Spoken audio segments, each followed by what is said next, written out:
flashlight. And the parents, too. Mom?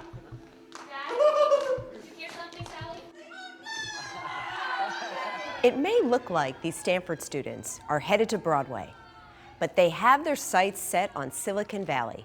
From poli-sci majors to engineers to MBAs, academics, improv has helped them thrive in a quickly, exponentially changing world. Improv, people think it's theater skills building, but honestly, for me, it's been life skills building.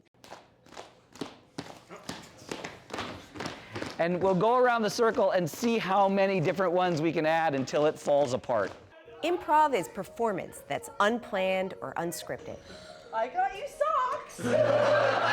Actors create silly sound symphonies, build imaginary spaces out of thin air, and create stories on the spot. I love that cake.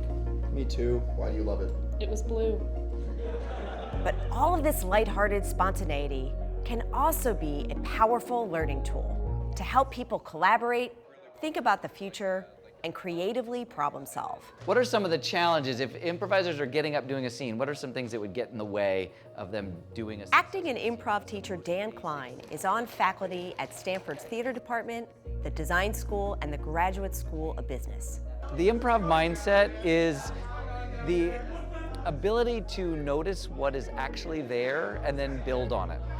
There's a few components to it. It's saying yes and to ideas. It's one of the golden rules of improv.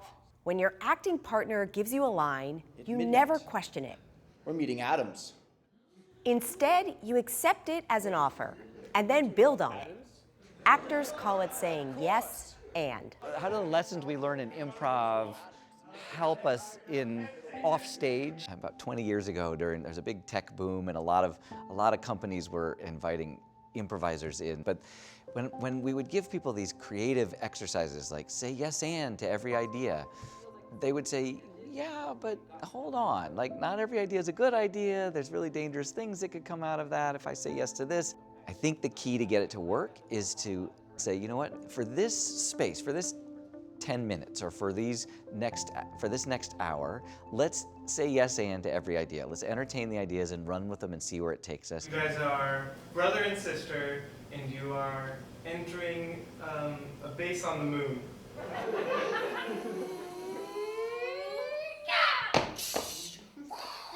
Klein believes if we open ourselves to new ideas on stage and off, we can find important sources of inspiration that lead us to innovation and new ideas. It's a must-have skill for entrepreneurs. In a world where we're constantly saying no, it's really liberating to be able to say yes to everything that comes your way, or even more so, you have to say yes. Yeah, okay, first of all, you're doing really great. The best ideas only happen when another person hears them. An improv sense of discovery and teamwork also promotes good listening. Improv is about really engaging with the world around you, listening to what people say and responding to that. And those are things that are valuable in working in a brainstorming environment, in exploring new ideas in an academic setting. Those skills and reminders of improv totally transcend the stage. They're very sophisticated folk. Really? I thought you were telling me that they own a farm. Listening is something that I think, especially with people my age, is a skill that I think a lot of people are losing, especially with the new technology. Everyone's on their phones, and it's really hard for people to be present in the moment. Yes, they are stuck on the dark side of the moon. What do you think they're doing over there? I don't know. They said they were going to go get some moon rocks for us. Practicing improv opens up new pathways to our brain to be more generative, flexible, and open to trial and error. These are critical skills that support future innovation. We want to celebrate failure. If we're messing up, we're in new creative territory. Mistakes are opportunities, mistakes are gifts. They're not just a chance to learn, but oftentimes they're a chance to discover something new that nobody was planning. You there! I'm sorry! My scene wasn't loud enough! And that, in turn, leads to unexpected discoveries. I want people yelling! I'm really more willing to take risks, whether that be reflected in my engineering classes or in my relationships with people or talking to employers. I feel a lot more confident saying my ridiculous idea in front of the class because I know it can't be more ridiculous than me fighting an evil snake in a medieval castle. And people are really excited by these like radical solutions I have. Demand for these types of workshops is growing. Dan's clients include Cisco, Nestle, and NASDAQ. Google, Fidelity, and Nokia all offer improv training to their employees. I think 100% improv is a skill that can be applied to anything. I cannot think of anything that does not require creativity, being spontaneous, accepting failure in anything that you do, whether you're a politician, whether you're a doctor, an engineer. Because improv requires people to serve a larger story and support their improv partners, it trains students to concentrate not on themselves, but on a larger goal. That's the same mindset they need to do meaningful work in a rapidly changing reality. When things are moving so incredibly quickly and it's hard to predict what's going to happen next, and in a sense it's hard to plan for it, I think what improv trains us to do is remember it's not about you, that you're much more creative and valuable and worthwhile when you're in service of someone or something else. There's a higher purpose.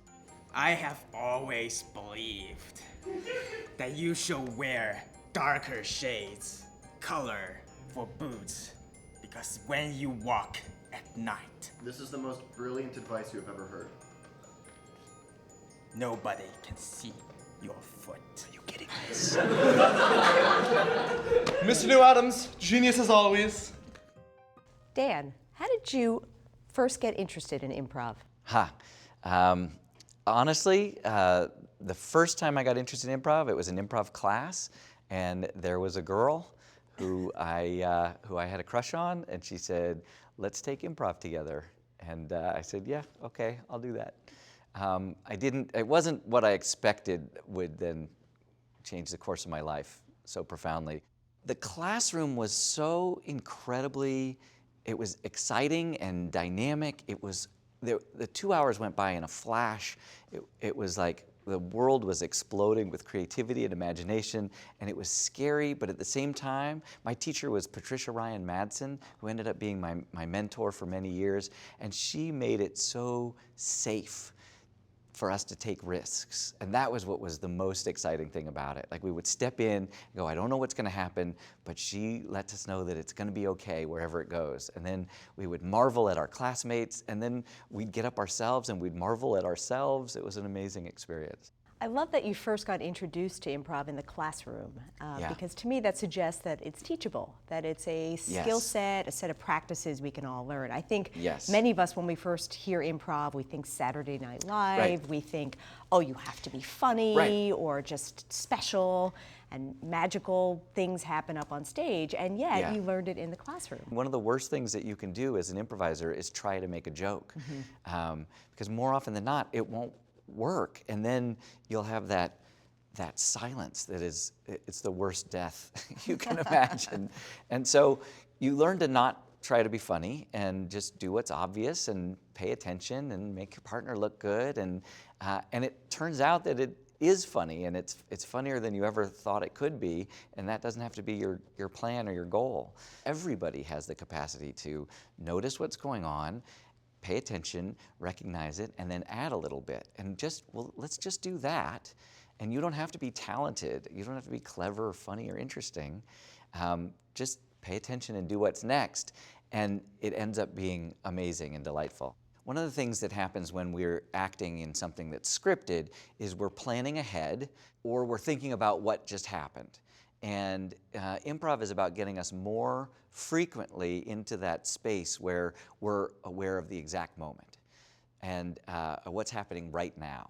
And the moment you're thinking about something else, what am I going to do, what am I going to say, you're taken out of it. And improv is constantly getting us to go pay attention to right now. So that's one of the first things. The other thing that is central to improv is that it's all about your partner. It's not about you. It's about your partner. Your job is really to make your partner look good. And within that, we teach people to say yes to your partner, to accept all offers, to accept whatever they come up with. It doesn't matter what you were thinking in the moment, what your partner just said is 1,000 times better.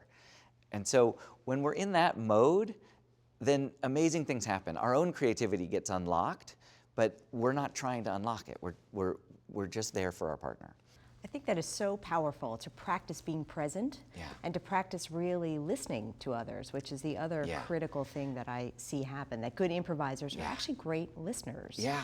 At the beginning of an improv class, we try to take language out of it, because when people are talking, they're really concerned about how they sound, about the content of what they're saying. If they generate words, they want to sound intelligent or sound funny or interesting. And so we strip that away. And all the first exercises are nonverbal, because I really want to let go. I want to get the ego out of it. I want to take away the responsibility of coming up with a good thing to say. But the other thing that we do is, by letting people not have to think about what they're going to say, they can focus on the listening and the paying attention. It's 80% listening. I think there's another essential piece to this, and that is, how do we respond to failure? And our typical response to failure, our normal reaction, is to tense up, to physically and literally guard or protect ourselves. Whenever someone makes a mistake, they wince or flinch or cringe. Mistakes are opportunities. When we give each other permission to make mistakes, we bond even faster. And I think that's maybe the secret sauce, like why improv workshops, why like classes at the D School at Stanford that teaches design thinking, why they're so sought after, why they're so oversubscribed, is because the students show up in the classroom and they're told, you can shoot for average and fail cheerfully. and that's not what they were taught the whole rest of their life. And when I tell students that, when I tell particularly high-achieving students who really put a lot of pressure on themselves to do it right, when I say shoot for average and fail cheerfully, it's almost like I can see this armor cracking.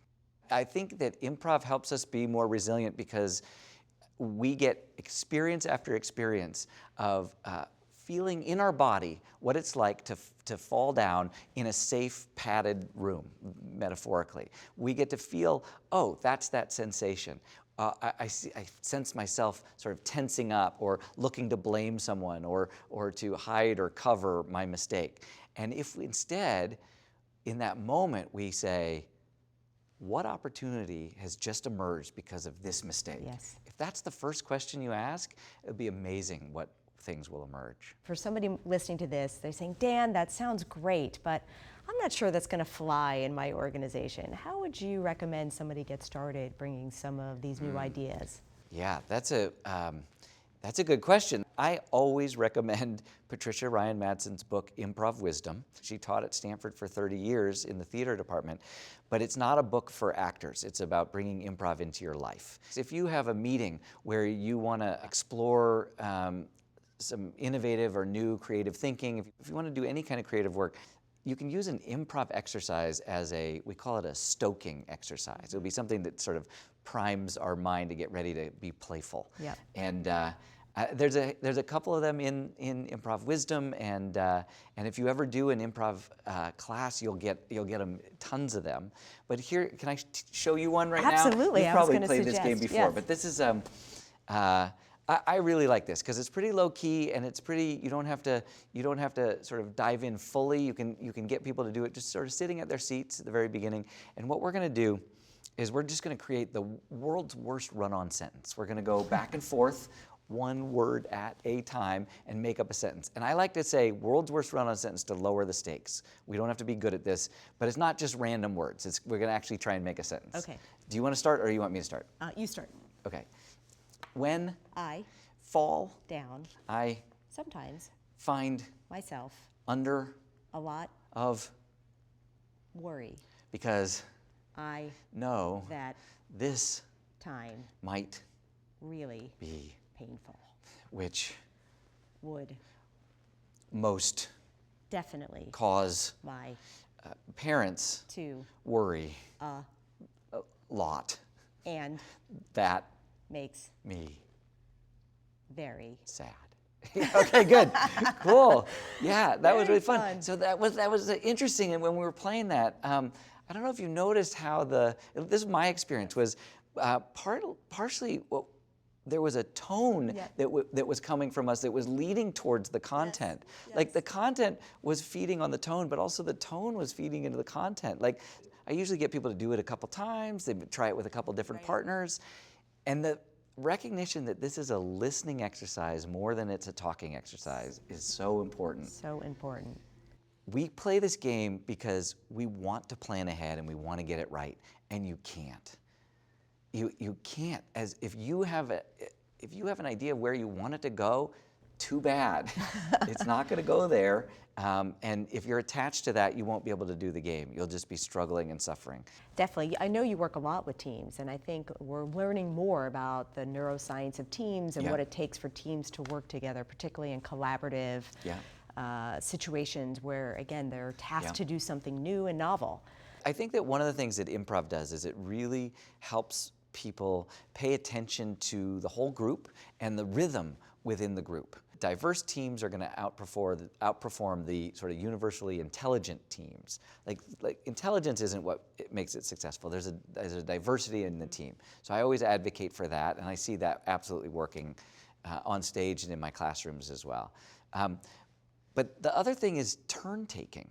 Just the ability to share control rather than having one person dominate the entire time. It's okay to have a leader, that's great, but I think the idea of being able to trade leadership is really, really powerful for a team, because then ego doesn't get attached to the work.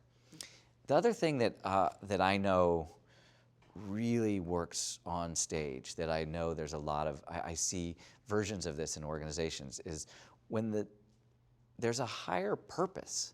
The people, if you are on stage because you want to look good, then it's doomed from the start. You better be good looking, and you better have a good voice, and you better be funny, because that's what's going to get you through. But if as a group your goal is to tell the best story, is to put on the best show, then you might be the hero, you might be the villain, you might be the tree. Whatever's needed is what you'll do. And when a team also has a shared purpose, it isn't about making them look good or it's not about your own individual career, it's about who are we serving here? Do we have customers that are living with diabetes that we want to make their life better? If we have a higher purpose, then we do better work as a team. Dan, you use improv to help people innovate. Can you talk about that a little bit?